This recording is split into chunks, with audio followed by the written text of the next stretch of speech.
इस समय हम मौजूद हैं निगोही में और ये तिलहर विधानसभा क्षेत्र की विधायिका सलोना कुशवाहा जी का आवास है। इसमें उनके पति डॉक्टर राम सिंह कुशवाहा भी हमारे साथ मौजूद हैं। कल होली के दिन क्या कुछ ऐसी घटना हुई जिसको लेकर के उनके समर्थक आप देख सकते हैं, यहाँ ये सारे उनके समर्थक आज मौजूद हैं, भारी मात्रा में यहाँ पहुंचे हैं, बड़ा आक्रोश है और वो अपना रोष प्रकट कर रहे हैं कि हमको बताइए हम क्या करें आपके लिए। लेकिन जो विधायिका जी हैं और उनके पति हैं, उन्होंने कानून का सहारा लिया है और अपनी शिकायत पुलिस अधीक्षक और संबंधित सीओ के साथ साथ में थाने पर भी दर्ज करवाई है। क्या कुछ घटना हुई उन्हीं से जानते हैं। विधायिका जी, कल क्या कुछ हुआ था? कल जैसे होली का त्योहार और सभी जानते हैं कि सब मिलजुल के होली मनाते हैं, तो हमारे भी ये निवास कार्यालय पे हम लोग भी होली खेल रहे थे। लेकिन जो हिंदू रीति रिवाज के हिसाब से जो आखट डाले जाते हैं उनमें पुरुष ही जाते हैं। तो मेरे पति डॉक्टर राम सिंह कुशवाहा अपने निगोई चौराहे पे ही होली रखी थी, वहाँ आखट डालने जा रहे थे। हमारे सारे समर्थक लोग उनके साथ में थे और बाकी जब हम लोग तो जा रहे थे क्योंकि मेरा मन सबके लिए साफ है। तो अब वहाँ जैसे ही ये पहुंचे, पूर्व विधायक रोशन लाल जो हैं, इनकी पहले यहाँ पे घर पहले पड़ जाता है, तो उसके बाद में चौराहे पड़ता है, फिर होली आती है। तो जैसे इनके घर के पास में पहुंचे, वैसे ही इनके कोठी से ही 7-8 लड़के अवैध हथियारों से लैस बिल्कुल वहां निकले और निकलते ही गंदी गंदी माँ बहन की गालियां देने लगे। ये लड़के सब पढ़े लिखे लड़के हैं। उन्होंने पूछा, भाई गालियां क्यों दे रहे हो? नशे की हालत में बिल्कुल धुत थे। तो जब ये बोला कि क्यों गाली, तो और तेज गाली देने लगे। तो वैसे थोड़ा सा मतलब हक टाक हुई, तो तुरंत ही उन्हें अपनी मोटरसाइकिल की डिग्गी से सबने अपने अपने कट्टे निकाल लिए और हवा में लहराने लगे।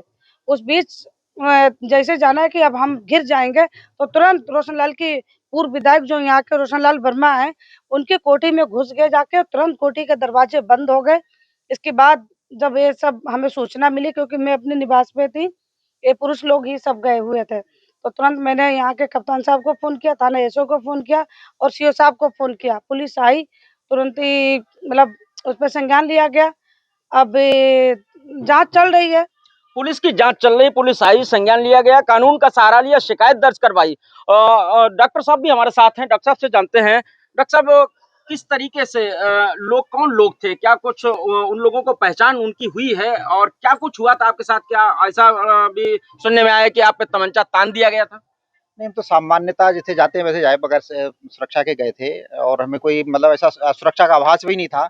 लेकिन कुछ लोगों ने वहाँ बदतमीजी दी, कट्टे लहराए और धमकियां भी दी और उसके बाद मैं पूर्व विधायक के यहाँ घुस गए। प्रशासन से शिकायत करी, भाई इसकी गहराई तक जाओ, इसके पीछे क्या षड्यंत्र है। अब बातें निकल निकल के आ रही हैं कि ये घटनाक्रम पहले से चल रहा था, एक बहुत बड़ी वारदात करने का था। वो उसका वो निशाना कौन था ये जांच से पता चलेगा, लेकिन कुछ बड़ी वारदात करने के मूड में थे वो लोग। बड़ी वारदात करने के मूड में थे और इससे पहले भी विधायक की गाड़ी पर हमला हुआ था और ये बात भी कल विधायिका जी ने बोली है कि जिन लोगों ने गाड़ी पे हमला किया था वही लोग कल इस षड्यंत्र में शामिल थे। तो आखिर ये चल क्या रहा है आपके और ये जो पूर्व विधायक जिन पे आप आरोप लगा रही उनके बीच, जो ये छींटाकशी का दौर आपके इलेक्शन जीतने के बाद से ही चल रहा है, आखिर इसके पीछे की मंशा क्या? देखिए कि जब से मैं 2022 से मैं विधायक बनी हूँ, मैंने निष्पक्ष होकर अपनी जनता की सेवा की है। और एक बार और ऐसी घटना हुई थी, तब मैं समझ नहीं पाई थी। वो भी मेरी जो गाड़ी पे हमला हुआ था, जो मैं आगे वाली सीट पे बैठी थी, वहीं पे वो फायरिंग हुई थी और फायरिंग मेरी गाड़ी का शीशा टूट गया था। लेकिन कहीं न कहीं मुझे आज भी लगता है कि वो तार, ये वाले तार उस इस वाली घटना से कहीं न कहीं जुड़े हुए हैं। ये लोग भी जैसे कट्टा लहरा के, जिस तरीके से उनकी भाषा शैली थी, उस हिसाब से लग रहा था कि वो किसी की जान लेने के लिए ही आए थे, किसी इरादे से आए थे। और ये भी पता लगा जो वो लड़के हैं, वो बड़ी मात्रा में अफ़ीम का, चर्च का, दारू का, गांजे का ये सब काम करते हैं। वो भी जल्दी में ही जेल से छूट के आए हुए हैं। और मुझे ऐसा लगता है कि भविष्य में कभी भी, क्योंकि ये मायका क्षेत्र है मेरी और यहाँ किसी से कोई दुश्मनी नहीं है। भविष्य में मेरे ऊपर, मेरे पति के ऊपर या मेरे बच्चों के ऊपर या हमारे समर्थक कोई भी भाई बंधु के ऊपर कभी भी कोई जान-हानि का अगर कोई भी ऐसी कुछ घटना होती है, तो केवल पूर्व विधायक रोशनलाल वर्मा का हाथ होगा, इनके लड़कों का हाथ होगा और इनके समर्थकों का हाथ होगा। आज मैं ये पूरे विश्वास के साथ ये बात कहती हूँ।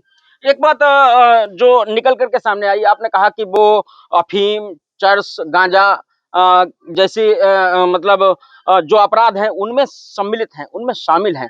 तो क्या लगता है कि पूर्व विधायक के समर्थक ऐसा काम करते हैं, तो क्या उनका जो ये आरोप आपने लगाया है कि उनके समर्थक हैं, उनके लोग हैं, तो क्या वो ऐसे ही काम करवाते हैं क्षेत्र में? मैं ये नहीं कह सकती हूँ कि वो करते हैं या नहीं करते हैं, लेकिन मुझे इतना पता है कि संगत विचार वहीं पे मिलते हैं जो जैसे लायक होता है।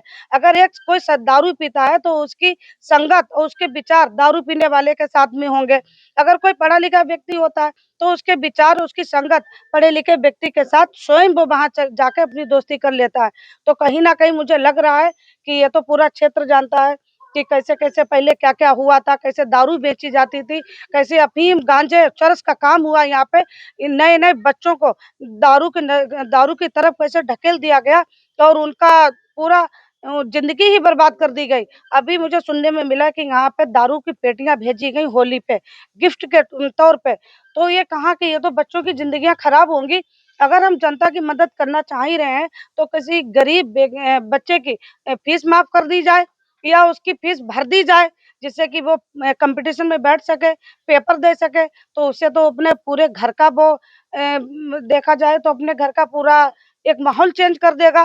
लेकिन जब दारू की पेटियाँ क्षेत्र में बँटवाई जाएँगी, होली, दिवाली पे या किसी भी तीज त्योहार पे, तो मुझे लग रहा है कि पीढ़ी खराब ही होगी और ये कहीं न कहीं ये बर्बादी की तरफ क्षेत्र जा रहा है। गंभीर आरोप हैं। आरोप ये हैं सीधे-सीधे पूर्व विधायक पर, यानी कि उनके समर्थक अगर ऐसे कर्म करते हैं, ऐसे काम करते हैं, तो ज़ाहिर-सी बात है कि वो इन सब चीज़ों को बढ़ावा दे रहे हैं। ऐसा आरोप विधायक जी के द्वारा लगाया जा रहा है। और जो आपने शिकायत क्या दर्ज करवाई है? क्या कोई ऐसा एप्लीकेशन, क्या कोई ऐसी लिखित शिकायत आपने अभी तक पुलिस को दर्ज करवाई?